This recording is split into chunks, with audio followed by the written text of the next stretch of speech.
So implication is basically when something implies something else. That is what we call as an implication.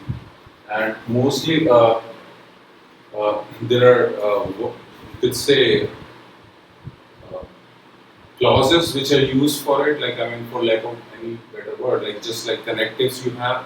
So implications are definitely established using if, then, condition or clause, if I may. And there is another implication which is called as if and only if. And you remember about if then, we discussed a few things about it, that not only just like what it means, and this actually is in mathematics it is described like this. So an implication is written over like this. Okay, so P double, an arrow like this is an implication, where P, the first clause is called as antecedent, and we discussed it. I'm just doing a quick recap. And this is called as the consequent. So something like, I will give an example, quick example also, that if some number, let's say n, is divisible by 9, then it is also divisible by 3.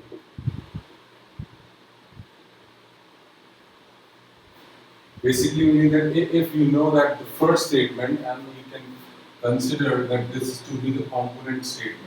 This is one component statement and this is another component statement. You can call, if this entire statement can be referred to as P, you can always refer to a statement with some alphabet. This can also be referred to by another alphabet, and this one too. So when you say P implies Q, and what we are trying to ascertain is whether the first statement in this compound statement, or the first component in the statement, the compound statement, if that can imply that the second part is also true or not. Not always that this implication may be true or not, because we are not yet ascertaining the truth or the falsity of it. We are just saying that you have one component which is implying for another component statement. Now we also discussed that under what circumstances would this implication be true, and under what circumstances this implication may not be true. And for that we said that if there are 4 criteria basically. That is, if P and Q both are true. That means if this statement is true, the first part and the second part is also true. We say that this implication is true, right? So, like in this case, if you know that a number n, if it is divisible by 9, then by nature of this property, it also, and if the number is also divisible by 9, then we are saying that these two are this particular implication P implying Q is also a true statement. So how do we say that? Since n, let's say if or we could give a number. We can take an example of some number, and that could basically prove it. But let's say that number could be maybe 27. So 27 is divisible by 9. So we know that the statement Q, 27 is divisible by 9. This is a true statement, this part, meaning that Q is actually true. And we also know that R, which says that 27 is divisible by 3, this R is also true. So we say that in that case, P implying Q is also true. right? The other is that if, let's say, P is true but Q is false, what happens in this case? Just to maybe maybe give another example for it. So something like, let's say, if uh, 27 is, and we can tweak this example itself, is divisible by 9, then it is also divisible by 4. Basically, in this case, what was happening is that this is sufficient in a way. A number given like this, being divisible by 9, is a sufficient condition. Actually, like if you look at it, this is a condition which is sufficient for us to prove the second part as well. So any number which is going to be divisible by 9 would be, you know, is a sufficient enough condition for that number to be divisible by 3. Now, in this case, even though this number may be divisible by 9, but it is not divisible by 4. So what we are seeing out here is the entire statement, for the entire statement P to be true, either both of them needs to be true, as we saw that. But in this case, this Q, which is referring to this component statement, is true because we know that 27 is divisible. So this part is true.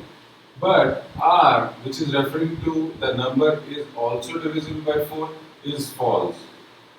So under such circumstances, when the first component statement is not actually implying the other to be true. I mean, this is not implicate, the implication is not holding true in this case. So under such circumstances, when your P is true but R is false, we say that P implies Q is a false statement. Meaning this entire, and when I say P, basically I mean this not P implying Q, because we are talking about component statements here. So it would be Q and R, Q implying R, same way over here. Q implying R. So it's a false statement. Right? You can make out the difference, because it is not actually if a number is divisible by 9 is not a sufficient condition to say that it would be divisible by 4. That's why it is a false statement. Had it been some other scenario that this is sufficient enough and you don't really need to ascertain this, then we would have said that it is a sufficient condition, and we would have said this implication would have been true. But in this case, it is not. The other thing is, if it is the other way around, meaning Q is true, but P is false.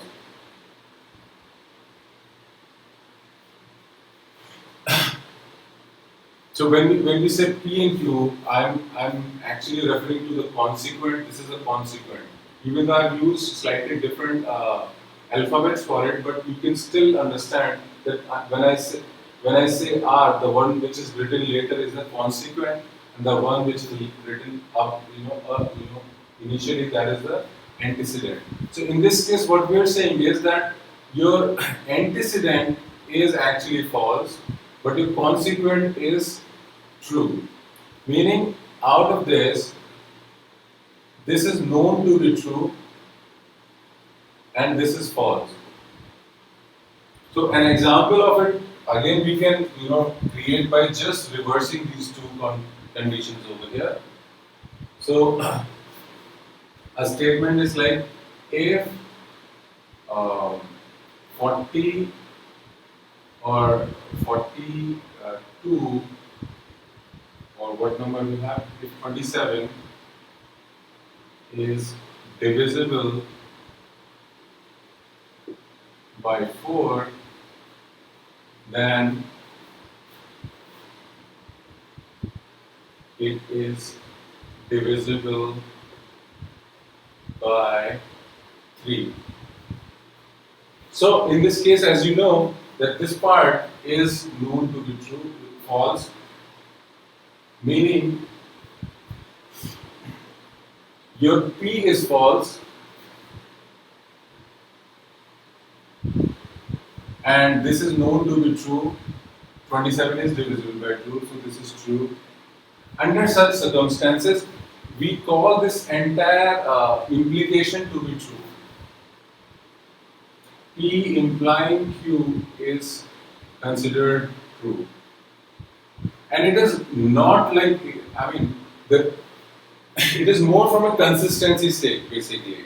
It's not from, how you can reason it out in this case. Like, if this is, false, like if your antecedent is false and your consequent is true, how should this implication be considered true? That is more from a consistency point of view, and not from logically logical conclusion. Like you may wonder, like how is this to be taken as true? So again, it is kind of assumed to be true. You can say this is an assumption.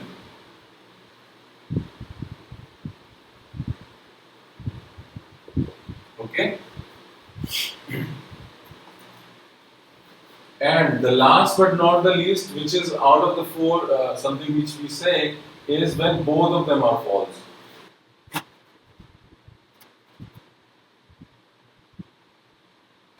Then also, what we in this case, like an example would be if 40 is divisible by 9, then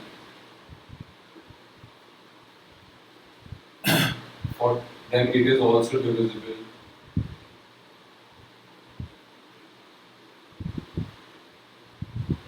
by 3. So clearly this part is false, or the antecedent is false, and so is the consequent.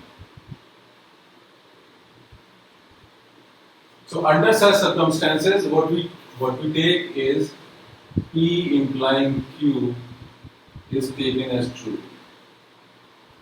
Meaning that we are talking about the truth and the falsity of an implication. We are not necessarily, again I'm saying, we are not saying that how is this actually leading to this kind of a conclusion that if 40 is not divisible by 9, how does that actually imply that it is also divisible by 3?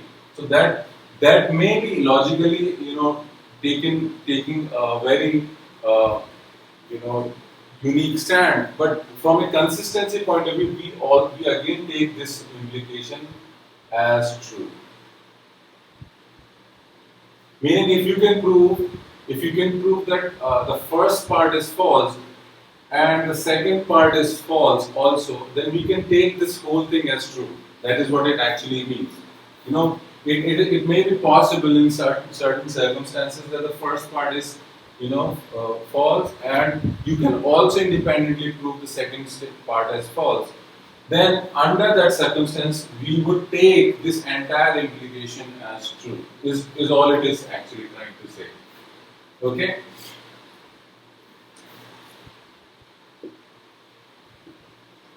If we discuss about contrapositive, inverse, converse.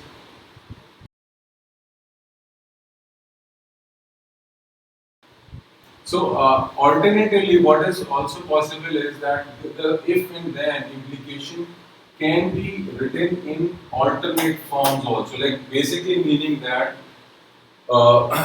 there are few examples which will illustrate this fact. Just let me share it with you.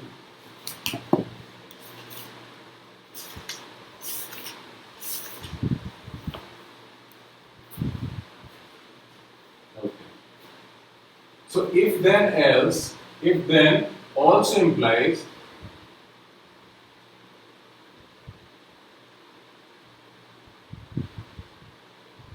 a few things.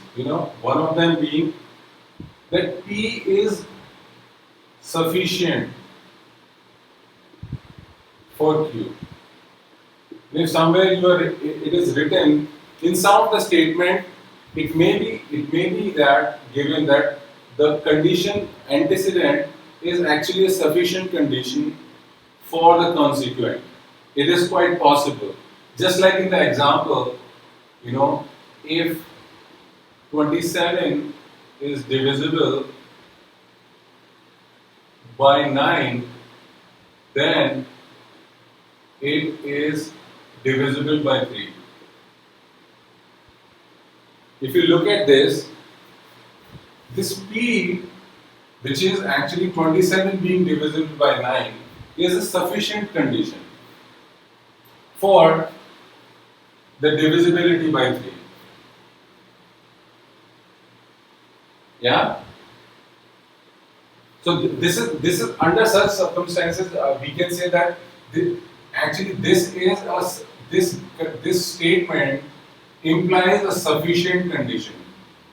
I mean, what is actually what is actually going to happen is that under certain situations you may be asked, like if you are given a composite statement like this, you may be asked what is the necessary condition in this statement. Like, so you would say or necessary, and sometimes what is the sufficient condition. So by looking at it, you can say that this particular condition, which is or this particular simple statement, or you can say component statement, is implying a sufficient condition. Okay. The other is P only if Q.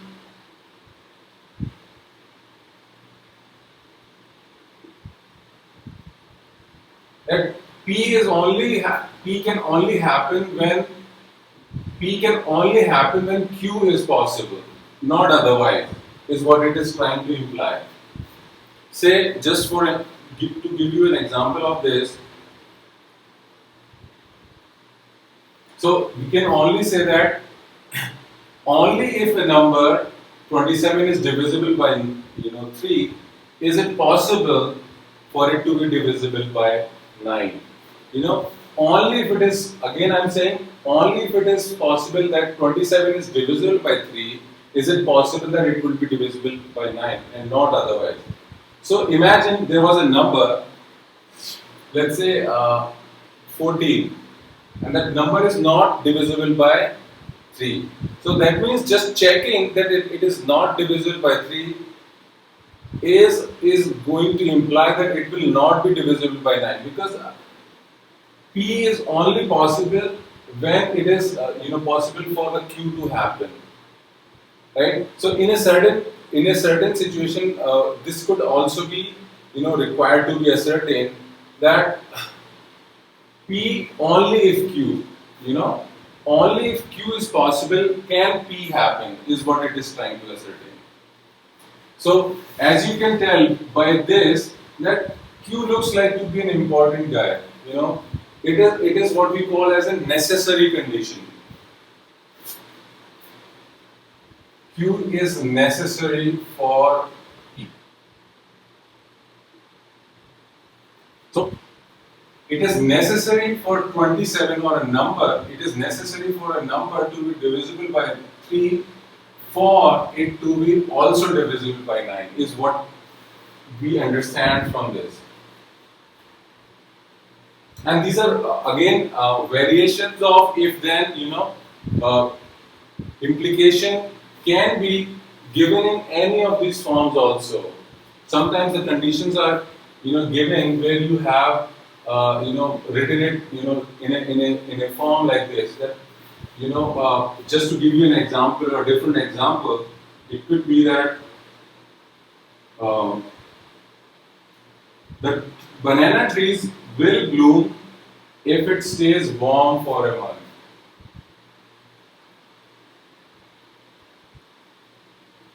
So if you take this example, banana trees will bloom if it stays warm for a month. So as you can tell that it is actually necessary. This is necessary.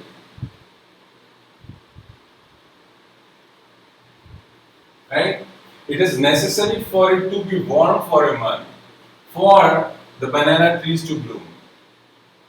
So I can alternatively write this statement in a form which includes an implication uh, in this form where it says that some Q is necessary. So Q is basically this part, and for that you can say this is what is representing the P condition.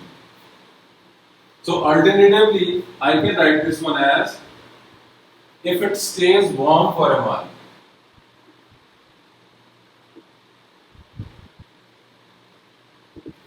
And then the banana trees will bloom.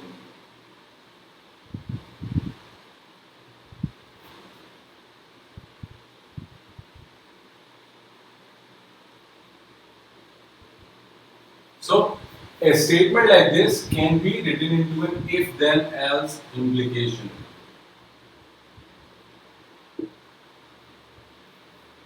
Because it is actually ascertaining this form of the implication. Does it make sense? Okay. And last but not the least is what we call as if not Q, then not P. If Q is not possible, then if that implies that P is not possible. So again, the example of it is same. I could have taken this statement that if a number is from the same statement, if 27 is divisible by 9, then it is divisible by 3. I could say that if a number, or if a number, I can take this instead of 27, I can put any arbitrary number n. If a number is not divisible by 3, then it is not divisible by 9.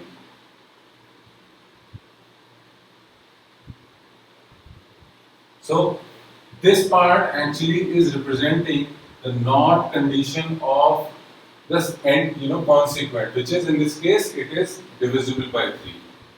So this represents not of Q. And what you see out here is actually not of P.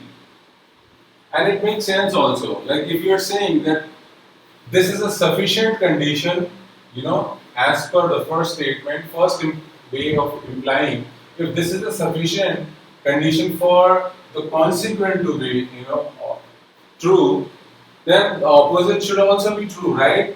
If this is not true, that should also be sufficient for this part to be not true, right? Just to give you another example, let's say we know that odd numbers,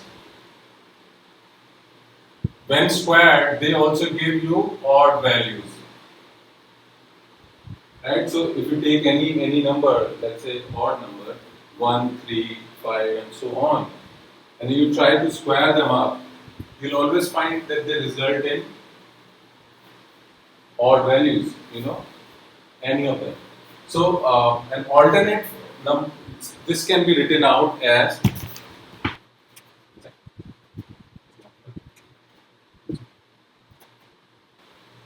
if n is an odd number,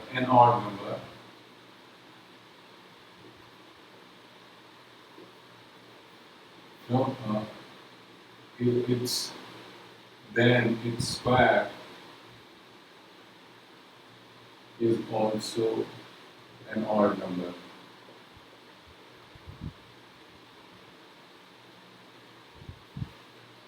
Yeah. So looking at the contrapositive aspect of it, you know, what we are saying is that it.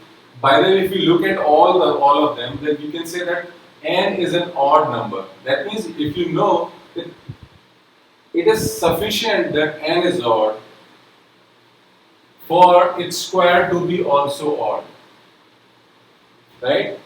So that means we can actually see this happening over here in the same statement. An alternate way of putting things. Or the general statement for this could be odd numbers generate odd squares basically. So I could have put a statement like that, a general statement, and asked you whether we can put up an implication if then implication. So what we can say is that as per this, it is sufficient for a number to be odd, for its square to be an odd number as well. And we can put this if then statement like this based on this form. Now P only if Q. That means the Q is actually defining that a number has to be odd. So that means only if the square is odd, only if the square of a number is odd will that number be odd.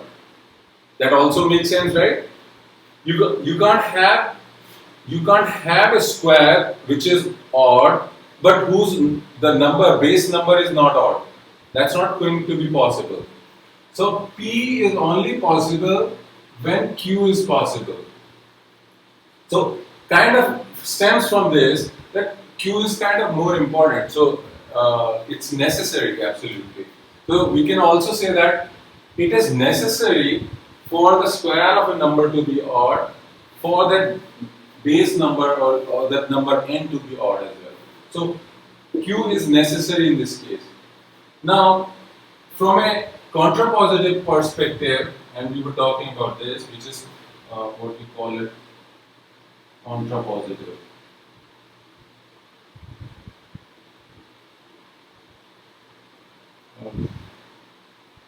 No, it's not contrapositive. It's just another form. Contrapositive is slightly different than this. I'll just come to that. So, what it means is, if not Q, that means if the square of a number is not odd. So if the square of a number is not odd, that means it is even. That is what it implies. If the square of a number, if there is a square of some number which is not odd, then it would be even, right? Then the number would also not be odd. Meaning that if the number is not going to be odd, that means it is going to be even as well, right? So a way for us to actually look at statements and why we are taking these consideration is because under mathematical reasoning, when you would often see you need to prove something up, then you will have to take some conditions like it. Like you will have a condition which is an antecedent, and you will have a condition which is a consequent. And adopting one of these methods will actually allow you to prove the falsity or the truthfulness of the the overall statement. Whether if someone says, like, just to give you an example, can you prove this one to be the case, whether it is true or not? Then how I can approach it is basically something which is dependent on a way which is looking like this. Now, alternate types, different types of if then are. One of them is what we call as, there's something called as inverse. There's something called as converse. SE, and there is something called as contrapositive.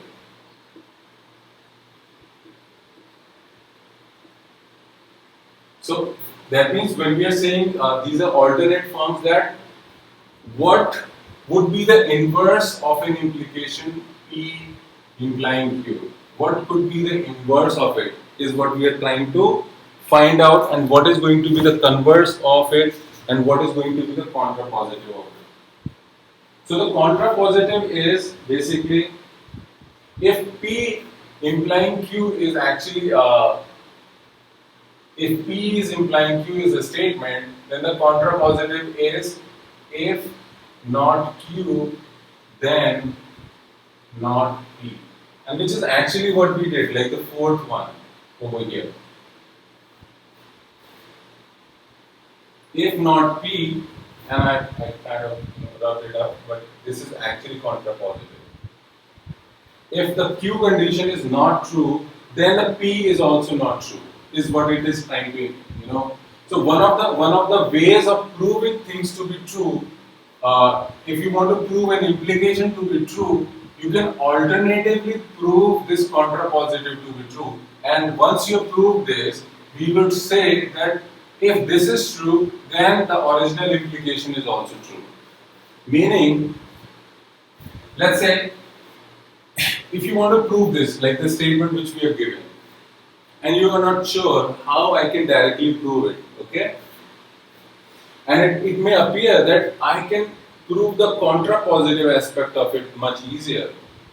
So, not saying that when I say not Q, that means a number being not odd, the square being not odd, I could, it's not possible or it's not easy for me to prove that. So I could possibly prove much easier. Let's say the square of the number is even, something like that. So this is what it actually is trying to say. That if you know of an implication, if you want to prove an implication to be true, you have a way by which you can use the contrapositive statement, and if you can prove this to be truth, if the entire statement is true, then it would be assumed that the original implication is also true.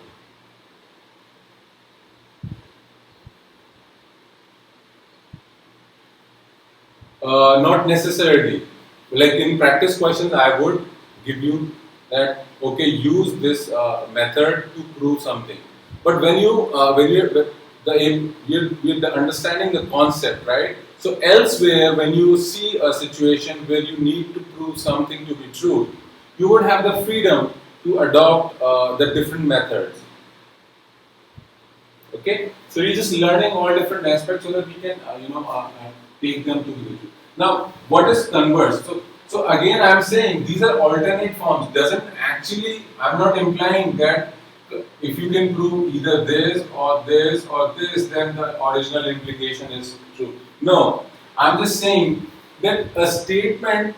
I gave you an example that it's contrapositive. By the way, is a method. So definitely, an implication can be proved using a contrapositive method. There are a couple of other methods also, which I will discuss. And but these two are alternate types.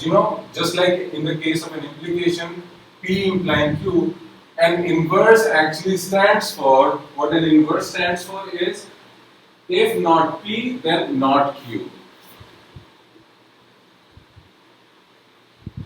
So everything is like negation of the P and the Q. That means if a number is not odd, then its a square is also not odd. This is what an inverse stands for. Okay? And a converse, as you can tell, converse is the opposite. Like if P implying Q, then the converse is if Q then P, or Q implying P. This is what it stands for. Okay? And this one is if not P implying not Q. So this is inverse, this is converse, and not P implying, sorry, not Q implying not P is your contrapositive. So in short, these are different types of implications of if then can be, right? Now what we have is one more important thing, which is what we call as if and only if, which is the second type of implication altogether.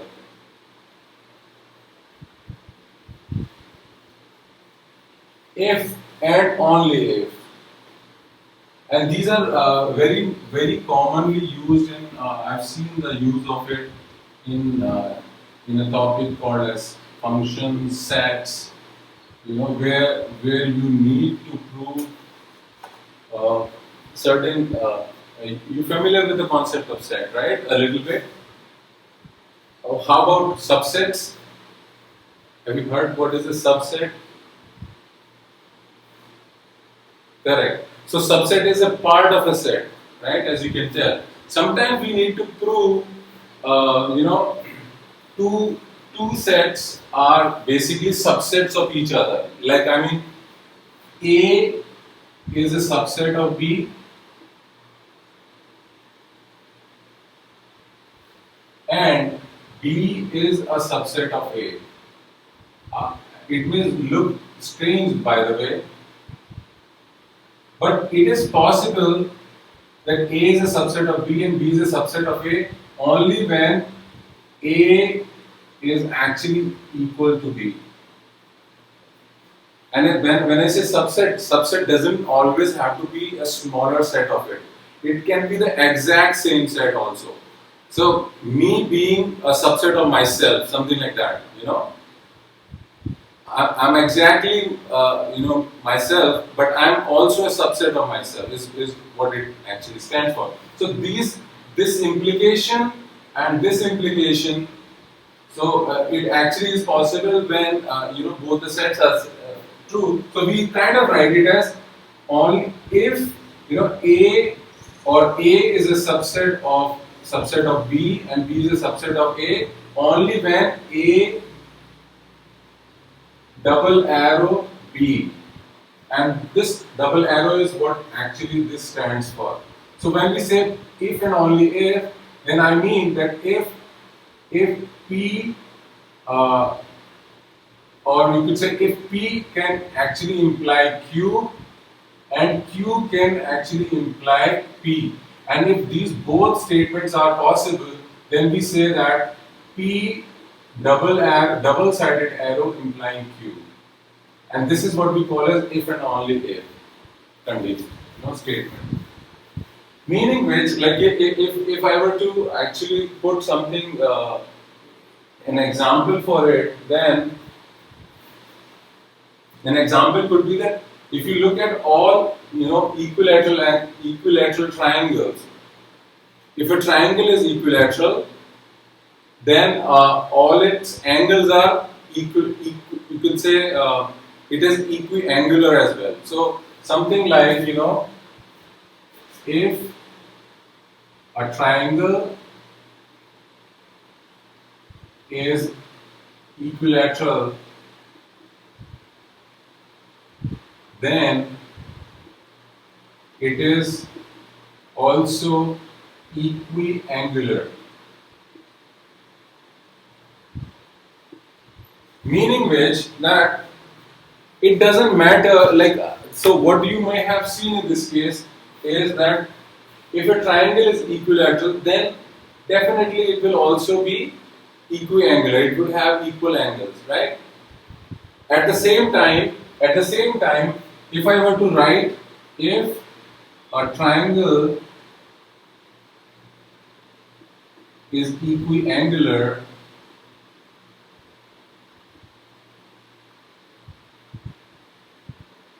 then it is also equilateral. And that's also quite possible, right? If I say that a triangle is equiangular, then it is also equilateral. So what we are seeing out here is this part being P is implying that triangle is equiangular, so this is Q. So this is a statement where P is actually implying Q. Meaning which that I know that it is actually sufficient for this triangle to be equilateral to prove that it will be equiangular. So for this entire statement to be true, P is implying Q is actually true in this case. And if you can imply the opposite also, like if I can write the opposite implication, and if that is also found to be that a valid case, or that is also found to be the truth, then we can say that, or the opposite is what? It is actually the converse of it. So if we say that if an implication is true and its converse is also true, then we can say that P is only if possible when Q. So what we can say is that a triangle being equilateral actually implies that it is equiangular is an if and only if condition, meaning that it is true from both directions. Triangle being equilateral is sufficient enough a condition to prove that it will be equiangular. On the contrary, on the alternatively, a triangle being equiangular is also a sufficient condition for it to be proved that it will be equilateral. Both ways it is working, seamlessly. There is, you can say, both of them are sufficient conditions, both of them are necessary conditions. So whatever we saw in the case of if then, and we said that P is a sufficient condition for Q and Q is necessary condition for P. In the case of if and only if, both of them are sufficient conditions and both of them are necessary conditions also at the same time. Right? Do you see the difference? I'll give you an example of it also. Another example. So if a rectangle is a square, then all the four sides are equal. If a rectangle is a square, then all the four sides are equal. That is an implication. If P implying Q. So if a rectangle is a square, then all four sides are equal. That's an implication. The other way around could be if all the four sides are equal, then the rectangle is a square. Can we say that it is a if and only if statement?